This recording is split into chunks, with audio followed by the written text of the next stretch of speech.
Mm.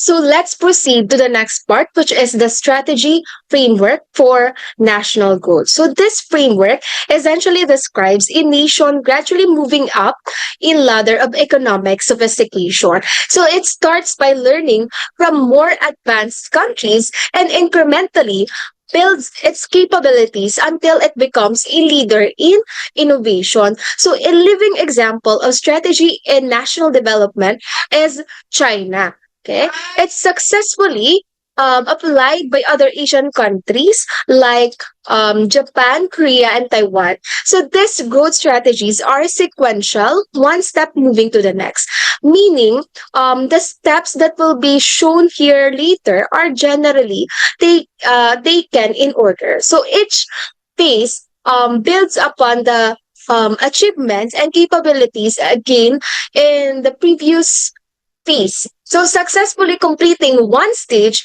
lays a foundation and provides resources like, for example, capital, skills, and market understanding necessary to progress to the subsequent more advanced stage. So it's a journey of continuous learning, adaptation, and investment in human capital and technological advancement.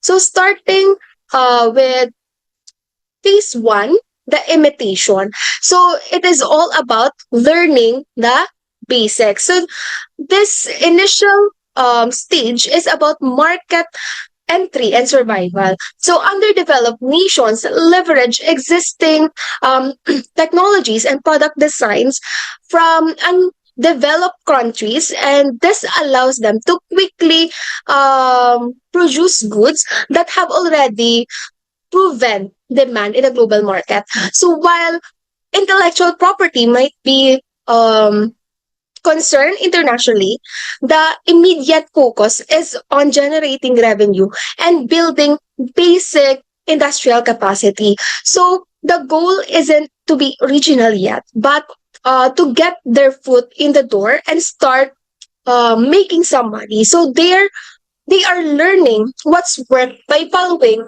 what's already out there.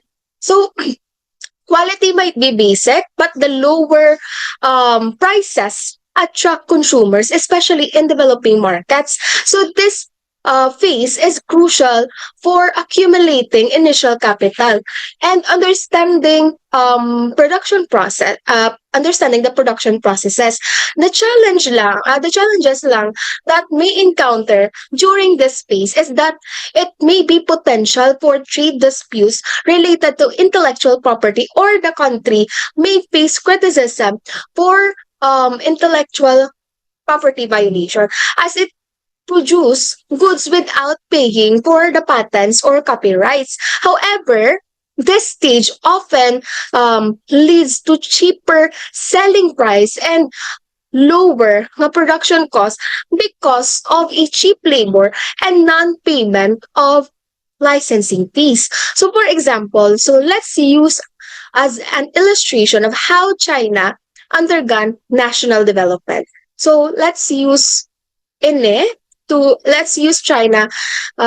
China's national development or yung strategies nila um sini nga mga phases, okay? So in this phase, roughly 1980s to early 2000s, the initial wave of Chinese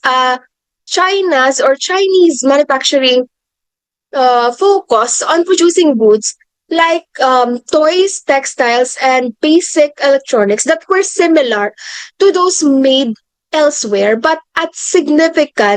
uh, lower but at significantly lower prices. So name any products or services, and China has or will have it soon. So dere, sa Philippines, as we can notice, damo mga tao dere nga mga price sensitive, and I'm one of those people. So ang mga products nga mga inchik regardless of its quality compared gidya sa mga original gidya nga products is still appealing because hindi man siya magdugay usually in the long run, but Ginagrab man siya gyapon because it is affordable. Next phase is the development, which is all about improving the craft. So with some initial profits from the imitation phase, the focus shift to improving product quality and production efficiency. Um, improving the product quality and the production efficiency. So this involves investing in better quality control, slightly improve the manufacturing techniques, and training workers to enhance their skills. So the goal is to offer better product a s- at still um, competitive na price, allowing for greater market penetration and building brand reputation, even if it is still based on improved imitations. So this phase is about moving from simply producing to producing better. So in this phase, to middle early to mid 2000s, as China accumulated wealth and manufacturing expertise, there was a growing emphasis on improving the quality of goods. So investments are made in better production techniques and slightly enhanced designs. So the focus was on offering better value for money, improve quality at still competitive prices. So, for example, Chinese manufacturers of refrigerators, washing machines, and televisions started to improve their reliability and features, gradually gaining market share both um, domestically and internationally. So, sa phase 3 naman, it is the enhancement. So, which is building competence. So, at this stage, the nation has accumulated more capital and is ready to invest more significant upgrades. So this includes using higher quality nga raw materials, more advanced nga machinery, and more skilled nga workforce. So products become noticeably better, allowing them to compete more directly with established international players. So they have become little more expensive but still affordable man siya gyapon in relation to same products coming from Western and Asian countries.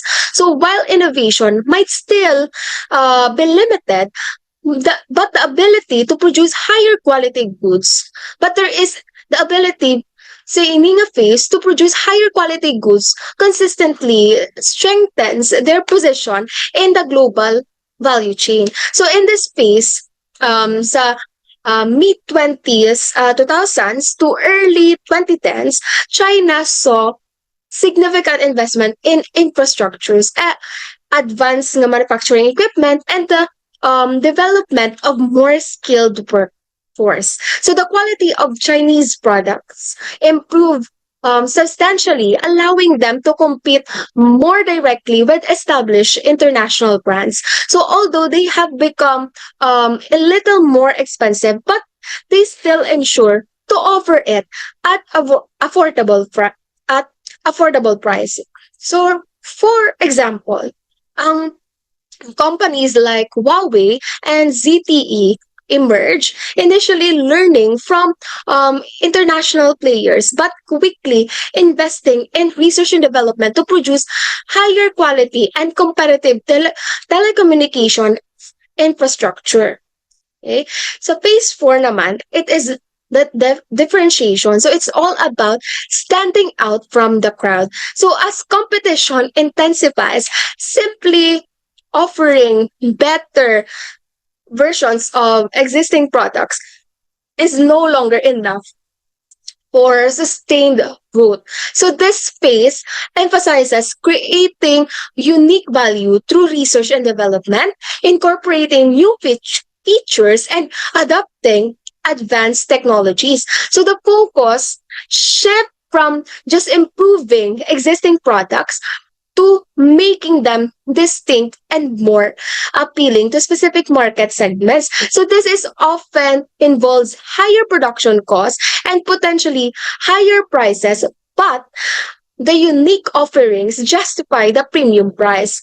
Branding and design become increasingly important. So in this phase, early 2010s to present, with um with the mature manufacturing base and significant capital, China's focus shifted towards innovation and creating unique products and services. So there's been a surge in research and development investment, the development and the development of new technologies, and a growing emphasis on branding and original design. So, for example, companies based in China like Alibaba and Tencent develop a unique digital ecosystem for e-commerce, mobile payments, and even entertainment, which which are now considered as a global leaders and models of innovation. So they provide integrated platforms that combines multiple services into seamless all-in-one user experiences. Now, ang phase 5 or the last stage. So it is all about the innovation, which is staying ahead through new ideas. So the final stage marks a transition to becoming a leader in the global market through continuous and groundbreaking innovation. So it requires a significant investments sa research and development, fostering a culture of creativity, protecting intellectual property, and attracting top talents. So the nation is now generating its own cutting edge technologies, products, and services, setting new standards for the rest of the world. So this phase is characterized by high levels of competition and the constant need to stay ahead through originality and technological advancement. So in this phase, China is now aiming to become a global leader in key technologies and drive continuous innovation across various sectors. So this, for example, excuse me, China is a global leader in the production and deployments of renewable energy technologies like the solar and wind power. So driven by both manufacturing scale and technological innovation. There's also an increasing investment and research in biotechnology and pharmaceuticals aiming to breakthroughs in drug development and healthcare. The takeaway lang from this framework is that while the framework presented is in sequential phases, the framework isn't a rigid prescription. Meaning, hindi iya required na dapat tanan nga country gid is mag-undergo. For example, sa pinakauna nga phase bago makaproceed. So it rather gives a flexible roadmap that developing nations and even developed ones can adapt to their unique circumstances. So the transitions between phases can be fluid and overlapping. So may ara iya, for example, wala na yaga undergo sa imitation phase. Kaga-start na sa pag-invest in quality improvements, which is the phase 2. Or there are some industries or companies sa isa ka country that primarily focus on imitation only lang for a certain product lines or overlapping ang mga phases where country might be actively enhancing the quality of some of their the quality of some products, which is the phase 3, while differentiating it from others through initial research and development efforts, which is the phase 4. Subsectors also within the nation might also be in different phases simultaneously. Like for example, in developing nations, their agricultural sector is somewhere between phase 1 and 2.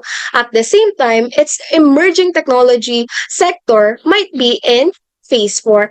So, ang success sang ini framework, depende siya on various factors. So, including the government policies, investment in education and infrastructures, openness to trade, and the global economic environments. So each phase comes with its own set of challenges. So, for example, moving from imitation to development requires an effective quality control, while yung innovation phase demands a strong research and development ecosystem. So there's also a risk of getting stuck in a particular phase. And if necessary investments and policy changes aren't made, so it is possible to happen. Okay. So in conclusion, this strategy framework for national growth is a process that has been duplicated by other nations, and underdeveloped nations can learn from this strategy and map their own road to development. Okay. Um, Okay, so we have here an activity called recognizing growth strategies and scenario analysis. This is for us to recap na lang, no, for the growth strategies that have been discussed, and to know if may nagsulod gid man or may nag register gid man sa discuss kagina. So, okay, so for each scenario, okay, identify which of the strategy framework of the national growth is most clearly being described. So if you are selected to respond, please post lang your answer in the comment section along with just a brief lang gid nga explanation to why you choose or to why you arrive with your answer. So, ano ba siya? Imitation, development, enhancement, differentiation, or innovation. So, okay, so scenario number one, small garment factories in a developing nation begin manufacturing t-shirts and jeans that closely resemble designs from international brands like Nike and Levi's. So the quality isn't as high, but they are sold cheaply in local markets and exported at low cost. So ano ni siya nga growth strategies or phase ang gina-describe sa ini nga scenario. So um we have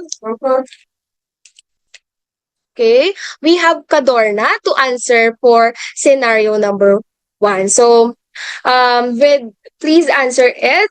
I-identify ni siya kung ano siya nga growth strategies and just a small explanation or brief explanation lang. Okay. Moving on to the next scenario, scenario number two. So the garment factories begin sourcing higher quality fabrics and invest in more modern sewing machines. So they hire skilled workers who can produce garments with better finishing and more intricate designs, allowing them to enter some international niche markets. So ano ni siya nga growth strategies or phase ang described sa hindi nga scenario. So the one who will answer this question will be Alimen. Okay, Miss Alimen, um, you will answer scenario number two. For scenario number three, the Filipino mobile phone company having gained some market share now invests in slightly better components and improves the durability of their phones while still affordable. While still affordable, these new models are less prone na to breaking and have a longer battery life. So the person who will answer this scenario will be